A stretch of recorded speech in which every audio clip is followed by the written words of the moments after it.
Ring হচ্ছে।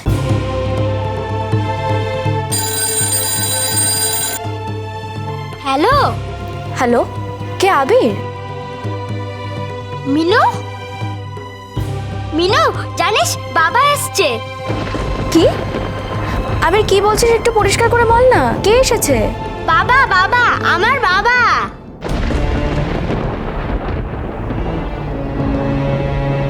কি হয়েছে মিনু?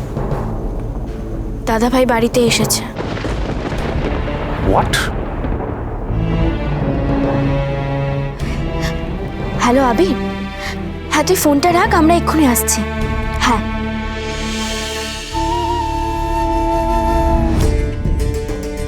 দাদা ভাই ফিরে এলো তাহলে? এটা তো ভালো খবর, তুমি এভাবে কেন বলছো? ভালো খবর মিনু, এত সহজে সবকিছু ভুলে গেছো? হ্যাঁ, দাদা ভাই এখন আমাদের শত্রু, আমাদের ক্ষতি চায়ও। দেখো, আজ আমি আবিরের গলায় যে উচ্ছ্বাসটা শুনলাম তা তো আর অস্বীকার করতে পারি না। স্বামী স্ত্রী আলাদা হয়ে যেতে পারে, কিন্তু একজন সন্তানের থেকে তার বাবা মা কখনোই আলাদা হতে পারে না। আবির ওর বাবাকে খুব মিস করছিল। আজ দাদাভাই বাড়িতে ফিরে আসায় ও যে কতটা খুশি হয়েছে আমি ওর গলা শুনে বুঝতে পেরেছি। থ্যাংক গড ইন্দ্রদা বাড়িতে পৌঁছে গেছে। এবার দেখা যাক কি হয়। কি করছো এখানে তুমি? मीनू, ना कुछ भी नहीं मैडम, वो हम ही तो सिर्फ ये देखते এসেছিলাম कि मैडम जी खेचन की ना। ठीक है, आप इतना गुस्सा कर रहे हो तो हम ही चले যাচ্ছি। ओके, দাঁড়াও দাঁড়াও দাঁড়াও, শোনো, ম্যাডাম খেয়েছে কি খায়নি এসব দেখার জন্য, খেয়াল রাখার জন্য আমরা সবাই আছি। তুমি তোমার নিজের কাজটা মন দিয়ে ঠিক করে করো, বুঝতে পেরেছো? এসো এখন আমার সঙ্গে, এসো ভেতরে এসো। দেখো মিনু, তুমি যা বলছো আমি বুঝতে পারছি, তা সত্ত্বেও আমার মনে হয় যে আসবো। হ্যাঁ এসো না।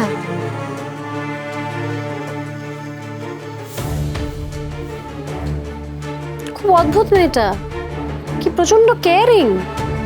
শুধুমাত্র ম্যাডামের লাঞ্চ করা হয়েছে কি না সেটা জানার জন্য বাইরে দাঁড়িয়েছিল। এতটা কনসার্ন কিন্তু জেনারেলি দেখা যায় না। কোর্স মিনুর ব্যাপারে তো আমি ডেফিনেটলি কনসার্নড, আর সোমের ব্যাপারে তো আরো একটু বেশি। দুজনের যত্ন আত্তি এসব করতেই তো আমি এখানে এসেছি। কয়েকটা দিন যাক, আস্তে আস্তে আমার কেয়ারিং অ্যাটিটিউডটা তোমরা ঠিক বুঝতে পারবে। কমলি, দেখে নাও নিজের চোখে ম্যাডাম খেয়েছেন কিনা। আমি একটু পরে খেয়ে নিচ্ছি, আসলে এতগুলো কাজ ছিল তো। সত্যি কমলি, তুমি আমার জন্য এতটা ভাবছো, এটা শুনে খুব ভালো লাগলো। ভাববো ভাববো, আরো অনেক ভাববো মিনু। বুঝি, আমি তো আপনার তবিয়তের জন্য ভাবছিলাম না।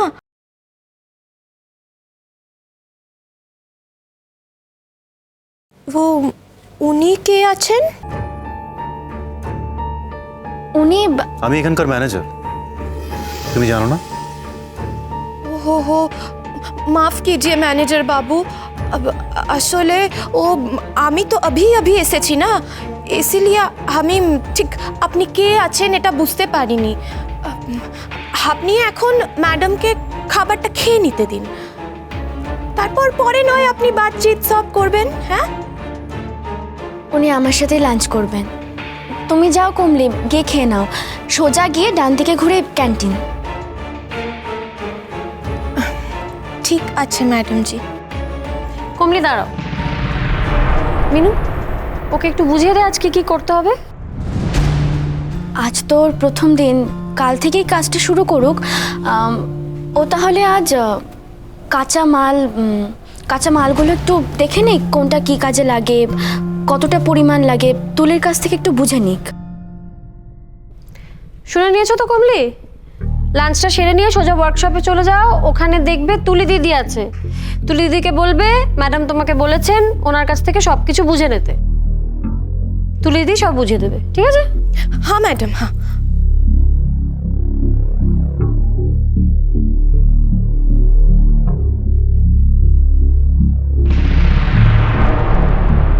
একটা ভালো খবর আছে। কি? বলবো, আগে সবাই মিলে খেয়ে নি, তারপর বলবো। আমি একটু আগেই স্যুপ আনিয়ে খেয়েছি ক্যান্টিন থেকে, এখন আর খেতে পারবো না কিছু রে। খাও না বৌদি। একদম খিদে নেই, বিশ্বাস করো। একটু তো তোমাকে খেতেই হবে, না হলে কিন্তু আমি বলবো না। উফ বাবা, তোরা পারিস। আচ্ছা ঠিক আছে।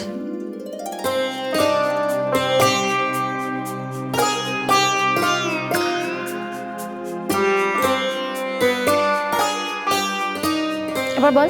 আবির আজ খুব খুশি জানো। কেন? নতুন কিছু কিনে দিয়েছিস নিশ্চয়ই? না, ঠাকুর মনে হয় আজ ছোট্ট একটা বাচ্চার কথা শুনেছে। কি? বুঝতে পারছি না কিছু, হেয়ালি করিস না, বল না কি হয়েছে। দাদা ভাই আজ বাড়ি ফিরে এসেছে।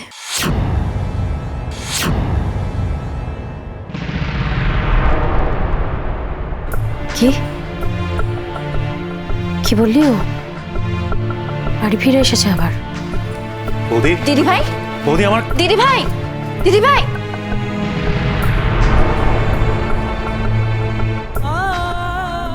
মা বসে পড়ো, তুমিও খেয়ে নাও। পরে বসবো রে। মা, এটা তুমি বানিয়েছো? কি করে বুঝলি? দারুণ হয়েছে। তাও তো সেরকম করে রাখিনি।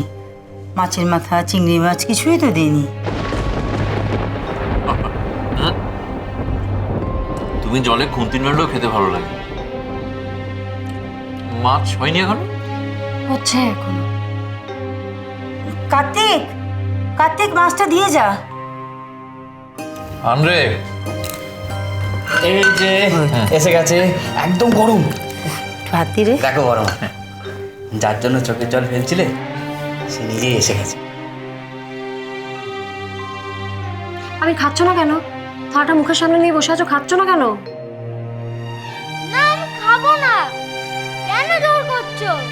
আমার গা গলাচ্ছে, তাই চেপাতে পারছি না। বাবা, তুমি আবার চলে যাবে না তো?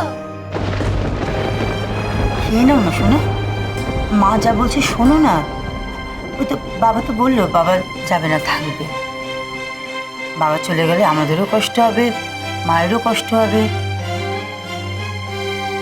আমার কোনো কষ্ট হবে না, আর আবিরেরও কোনো কষ্ট হবে না। আমার রাতে ঘুমাতে কষ্ট হয়। মা, তুমিও তো কাঁদো। আবির, ঠাস করে একটা থাপ্পড় মারবো এবার। তুমি আমায় কেন বকছো? আমি কি করেছি? বাবাই বা কি করেছে? চুপ করো আবির, চুপ করতে বলেছি আমি তোমাকে। আর একটা কথা না, আর একটা কথা যদি তুমি বলো তাহলে কিন্তু। তুমি আমায় মারবে? মারো, কিন্তু আমি তাও বলবো আমি বাবাকে ছাড়া থাকবো না।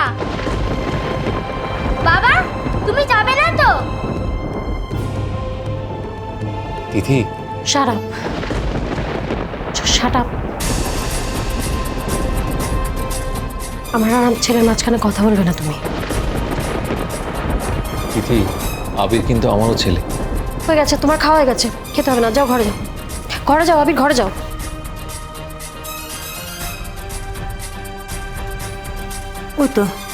ওই তো মিনু এসে গেছে। মিনু দেখ তো দিদিভাই কি করছে। এই লোকটা যদি এই বাড়িতে থাকে তাহলে আমি থাকবো না। বৌমা, দিদি ভাই শান্ত হও, বড় মার কথাটা একবার ভাবো। না মিনু, তুমি সবার কথা ভাবো, কিন্তু এই লোকটা কি কোনোদিন তোমার কথা ভেবেছে? কোনোদিন কি তিথি বৌদির কথা ভেবেছে? এমনকি নিজের মায়ের কথা পর্যন্ত ভেবেছে? ওর সাথে আমার কথা আছে। এই আবার শুরু হয়ে গেল। ভগবান, এসব দেখার আগে কেন আমি চলে গেলাম না? কি হচ্ছেটা কি? দাদা ভাইয়ের এখনো খাওয়া হয়নি। দাদা ভাইয়ের খাওয়া হয়ে যাক, তারপর সব কথা বলো। দাদা ভাই তুমি খেয়ে নাও। দাঁড়া দাদা ভাই, খাবারটা পালিয়ে যাচ্ছে।